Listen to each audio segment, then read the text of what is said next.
Obras completas. Tomo 1. Amor, culpa y reparación. Por Melanie Klein. 62. 20.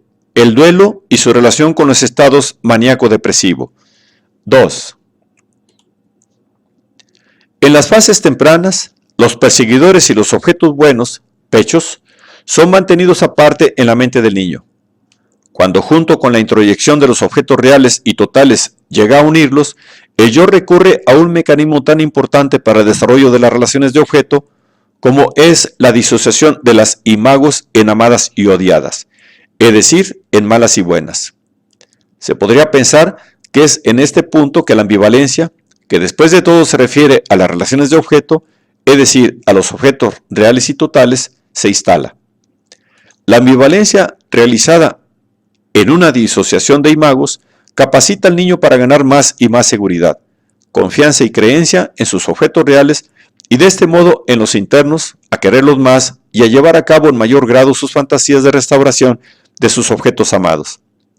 Al mismo tiempo, las ansiedades paranoides y las defensas se dirigen contra los objetos malos. El apoyo que el yo logra de un objeto real bueno se incrementa por un mecanismo de huida que alternativamente se dirige hacia los objetos buenos externos o internos. Idealización.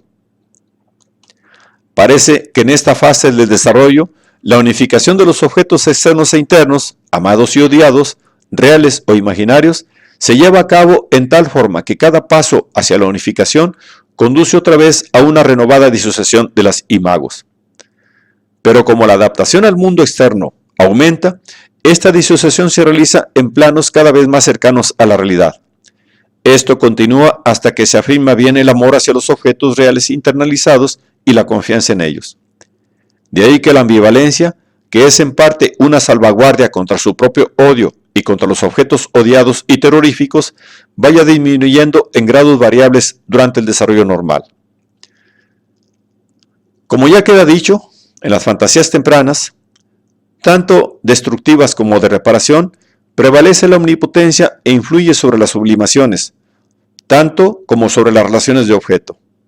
Por otra parte, en el inconsciente, la omnipotencia está tan íntimamente ligada a los impulsos sádicos con los que estuvo asociada al principio, que el niño siente una y otra vez que sus intentos de reparación no han tenido o no tendrán éxito. Siente que sus impulsos sádicos pueden dominarlo fácilmente.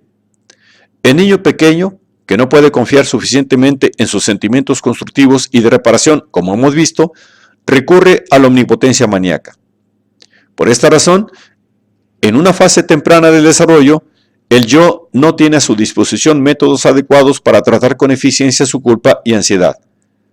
Todo esto conduce al niño a la necesidad y en cierto sentido al adulto también de repetir ciertos actos de un modo obsesivo. Desde el punto de vista, esto es parte de la compulsión a la repetición o de recurrir a un método de contraste, es decir, omnipotencia y negación. Cuando fracasan las defensas maníacas, defensas en las cuales los diversos peligros son negados o disminuidos de un modo omnipotente, el yo se ve conducido alternativa o simultáneamente a combatir los temores de deterioro y desintegración mediante intentos de reparación realizados de un modo obsesivo.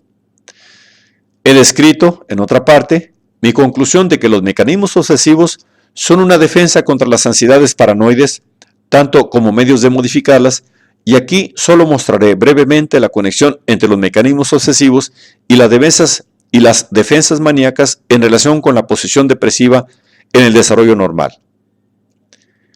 El hecho de que las defensas maníacas operen en tan íntima conexión con las obsesivas contribuye al miedo del yo de que los intentos de reparación por mecanismos obsesivos también fracasen. El deseo de controlar el objeto, la gratificación sádica de vencerlo y humillarlo, de dominarlo, el triunfo sobre él, pueden entrar tan intensamente en el acto de reparación realizado por pensamientos, actividades o sublimaciones, que se rompa el círculo benigno comenzado por este acto. Los objetos que deben ser restaurados se transforman en perseguidores y a su vez se reviven los temores paranoides. Estos temores refuerzan los mecanismos de defensa paranoides de destruir el objeto, tanto como los mecanismos maníacos de controlarlos o de mantenerlos continuamente en acción, etc. La reparación progresiva se perturba de este modo, o aún se hace nula, de acuerdo con la medida en que actúan estos mecanismos. Como resultado del fracaso del acto de reparación, el yo debe recurrir repetidamente a mecanismos de defensa obsesivos y maníacos. Cuando en el curso del desarrollo normal se ha logrado un cierto equilibrio entre amor y odio, y se han unificado los diversos aspectos del objeto, se logra también un cierto equilibrio entre estos métodos tan antagónicos y tan íntimamente conectados, y se disminuye su intensidad. En este sentido, quiero subrayar la importancia del triunfo íntimamente ligado con el menosprecio y subrayar la omnipotencia como factor de la posición maníaca. Sabemos la parte que desempeña la rivalidad en el deseo ardiente del niño de equiparar sus logros al de los adultos. Además de la rivalidad, su deseo, aunque con miedo, de superar sus deficiencias, en último término, vencer su destructividad y sus malos objetos internos y ser capaz de controlarlos, es un incentivo para todos sus logros. En mi experiencia, el deseo de invertir la relación niño-padre, de vencer el poder de los padres y de triunfar sobre ellos, va siempre en cierta medida asociada con deseos dirigidos hacia el logro del éxito. El niño fantasea que logrará un momento en que él será fuerte, grande, poderoso, rico y potente, y en que el padre y la madre se transformarán en niños indefensos. Y, en otras fantasías, en personas muy viejas, débiles, pobres o rechazadas. El triunfo sobre sus padres, a través de estas fantasías, por la culpa que origina, a menudo malogra todas sus conquistas. Muchos seres no pueden alcanzar el éxito porque tenerlo significa para ellos humillar o dañar a otro. En primer lugar, el triunfo sobre los padres, hermanos y hermanas. Los esfuerzos por conseguir algo pueden ser de naturaleza muy constructiva, pero el triunfo implícito y la injuria y daño consiguientes y daño subsiguiente sobre el objeto pueden sobrepasar sus propósitos en la mente del sujeto e impedirle así su logro. El resultado es que la reparación de los objetos amados, que en las más profundas capas mentales son los mismos sobre los que se triunfa, se frustra nuevamente y de este modo la culpa permanece sin alivio. El triunfo del objeto sobre sus objetos, el triunfo del sujeto sobre sus objetos implica su deseo de triunfar sobre ellos y le conduce así a la desconfianza y a sentimientos de persecución. Puede seguir a esto una depresión o un aumento en las defensas maníacas y un más violento control de sus objetos desde que él ha fracasado en reconciliarlos, restaurarlos o mejorarlos, y de este modo vuelven a tomar la delantera sentimientos de persecución. Todo esto influye mucho en la posición depresiva infantil y en el fracaso o el éxito del yo para vencerla. El triunfo sobre los objetos internos que el yo del niño controla, humilla y tortura es una parte del aspecto destructivo de la posición maníaca que perturba la reparación o la recreación de su mundo interno o de la paz y armonía internas. Y de este modo, el triunfo estorba el trabajo del duelo temprano.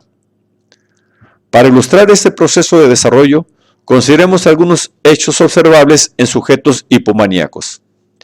Una característica de los sujetos hipomaníacos frente a las personas, principios y acontecimientos es su tendencia a la valoración exagerada, a la sobreadmiración, idealización o desprecio, desvaloración.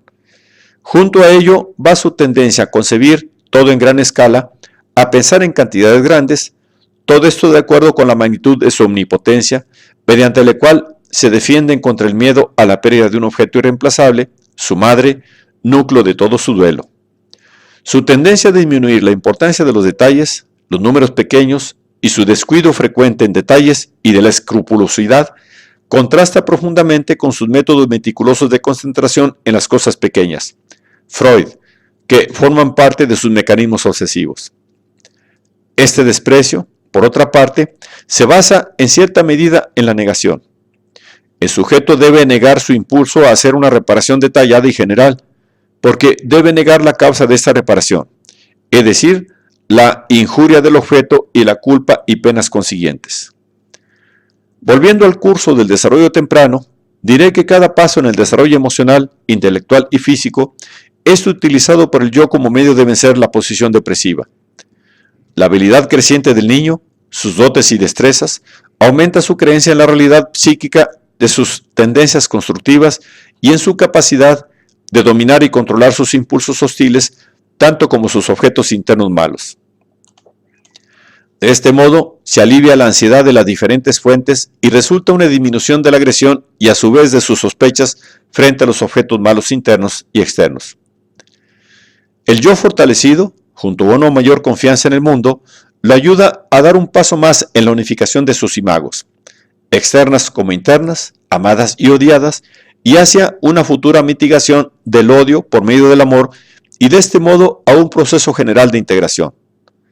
Cuando aumenta la creencia y confianza del niño en su capacidad de amor, en sus poderes de reparación y en la integridad y en la integración y seguridad de su mundo interno bueno, como resultado de las pruebas y contrapruebas constantes y múltiples que ha logrado a través de las pruebas de la realidad externa, disminuye la omnipotencia maníaca y la naturaleza obsesiva de sus tendencias de reparación, lo que significa en general que se ha superado la neurosis infantil. Conectaré ahora la posición depresiva infantil con el duelo normal. En el duelo de un sujeto, la pena por la pérdida real de la persona amada está en gran parte aumentada, según pienso, por las fantasías inconscientes de haber perdido también los objetos buenos internos. Se siente así que predominan los objetos internos malos y que su mundo interno está en peligro de desgarrarse. Sabemos que en el sujeto en duelo, la pérdida de la persona amada lo conduce hacia un impulso de reinstalar en el yo este objeto amado perdido. Freud y Abraham. Desde mi punto de vista, no solamente acoge dentro de sí a la persona que ha perdido, la reincorpora, sino que también reinstala sus objetos buenos internalizados, en última instancia, sus padres amados, que se hicieron parte de su mundo interno desde las fases tempranas de su desarrollo en adelante. Siempre que se experimenta la pérdida de la persona amada, esta experiencia conduce a la sensación de estar destruido. Se reactiva entonces la posición depresiva temprana y, junto con sus ansiedades, culpa, sentimientos de pérdida y dolor derivados de la situación frente al pecho, toda la situación edípica desde todas sus fuentes. Entre todas estas emociones, se reavivan en las capas mentales más profundas los temores a ser robado y castigado por los padres temidos, es decir, todos los temores de persecución. Por ejemplo, una madre frente a la muerte del hijo, no solo siente dolor y pena, sino también se reactivan y se confirman en ella sus temores tempranos de ser robada por una madre mala, vengativa. Sus propias fantasías tempranas agresivas de robar los hijos a la madre hicieron surgir temores y sentimientos de ser castigada que fortalecen la ambivalencia y la conducta a odiar y desconfiar de los otros. El incremento de los sentimientos de persecución en esta fase del duelo es tanto más doloroso, ya que, como resultado de un aumento de la ambivalencia y la desconfianza, las relaciones amistosas con las gentes que podrían serle tan útiles están obstaculizadas. El dolor experimentado en el lento proceso del juicio de realidad durante la labor de duelo parece deberse en parte no solo a la necesidad de renovar los vínculos con el mundo externo y así continuamente reexperimentar la pérdida, sino al mismo tiempo y por medio de ello, reconstruir ansiosamente el mundo interno que se siente en peligro de deterioro y desastre. Cuando el niño pasa a través de la posición depresiva, lucha en su inconsciente con la tarea de establecer e integrar el mundo interno, del mismo modo que el sujeto en duelo sufre con el restablecimiento y la integración de este mundo. Durante el duelo formal se reactivan las tempranas ansiedades psicóticas. El sujeto en duelo es realmente un enfermo, pero como ese estado mental es común y nos parece natural, no podemos enfermar al duelo. No llamamos enfermar al duelo. Por las mismas razones, hace muy pocos años no hablábamos de neurosis infantiles en los niños normales. Con más precisión, diré que el sujeto en duelo atraviesa por un estado maníaco depresivo modificado y transitorio y lo vence, repitiendo en diferentes circunstancias y por diferentes manifestaciones los procesos por los que atraviesa el niño en su desarrollo temprano. El mayor peligro para el sujeto en duelo es la vuelta contra sí mismo del odio hacia la persona amada perdida. Una de las formas en que se expresa el odio en la situación de duelo son los sentimientos de triunfo sobre la persona muerta. En la primera parte de este artículo me refería al triunfo como una parte de la posición maníaca en el desarrollo infantil. Los deseos de muerte del niño contra los padres, hermanos y hermanas se cumplen cuando alguien muere porque necesariamente, en un cierto sentido, representan figuras importantes tempranas y de ahí que se cargan con los sentimientos correspondientes a aquellas. Así la muerte, aunque frustre por otras razones, es sentida en cierto modo como una victoria. Origina un triunfo y de ahí el aumento de la culpabilidad. En este punto difiero de Freud, que dice, la aflicción normal supera también la pérdida del objeto y absorbe igualmente todas las energías del yo. Mas, ¿por qué no surge en ella ni el más leve indicio de la condición económica necesaria para la emergencia de una fase de triunfo consecutiva a su término? No nos es posible dar respuesta a esta objeción. En mi experiencia, el sentimiento de triunfo está ligado inevitablemente con el duelo normal y tiene el efecto de retardar el trabajo de duelo y más aún contribuye mucho a las dificultades y pena que experimenta el sujeto en duelo. Cuando en el sujeto en duelo domina el odio hacia el objeto amado perdido, esto no solo transforma a la persona amada perdida en un perseguidor, sino que hace tambalear su creencia en los objetos de su mundo interno. Esta creencia tambaleante en los objetos buenos trastorna más penosamente el proceso de idealización, que es un paso intermedio esencial en el desarrollo mental. La madre idealizada es la salvaguardia de la que dispone el niño contra una madre vengativa o una madre muerta, o contra todos los objetos malos y aún más. Representa en sí misma seguridad y vida. Como sabemos, el sujeto en duelo se alivia recordando la bondad y buenas cualidades de la persona perdida, y esto en parte debido a la tranquilización que experimenta al conservar su objeto de amor idealizado. Las fases del tránsito hacia la elación, que acontecen entre personas y desgracias en el duelo normal, tienen un carácter maníaco y se deben al sentimiento de poseer dentro de sí un objeto amado perfecto, idealizado. Cuando resurge en el sujeto en duelo, el odio hacia la persona amada se derrumba su creencia en ella y se trastorna el proceso de idealización. Su odio por la persona amada está aumentado por el miedo de que ésta, al morir, de amada se transforme en alguien que inflija castigos y privaciones. Así como en el pasado sintió que su madre, cuando él la necesitaba y ella estaba ausente, había muerto para castigarlo y ocasionarle privaciones. Solo gradualmente, obteniendo confianza en los objetos externos y en múltiples valores, es capaz el sujeto en duelo de fortalecer su confianza en la persona amada perdida. Solo así puede aceptar que el objeto no fuera perfecto. Solo así puede no perder la confianza y la fe en él, ni temer su venganza. Cuando se logra esto, se ha dado un paso importante en la labor de duelo y se lo ha vencido. Daré un ejemplo para ilustrar el modo en que un sujeto normal restablece las conexiones con el mundo externo después de un duelo. La señora A pocos días después del quebranto de perder a su hijo, cuya muerte aconteció súbitamente, estando él en la escuela, se dedicó a clasificar sus cartas, guardando las del hijo y destruyendo las otras. Intentaba así, inconscientemente, restaurarlo y mantenerlo seguro dentro de sí, arrojando fuera lo que le pareció indiferente o aún más hostil, es decir, los objetos malos, peligrosos, excrementos y malos sentimientos. Mucha gente, durante el duelo, ordena la casa y da una nueva ubicación al moblaje, acciones que surgen de un aumento de los mecanismos obsesivos que son la repetición de una de las defensas usadas para combatir la posición depresiva infantil.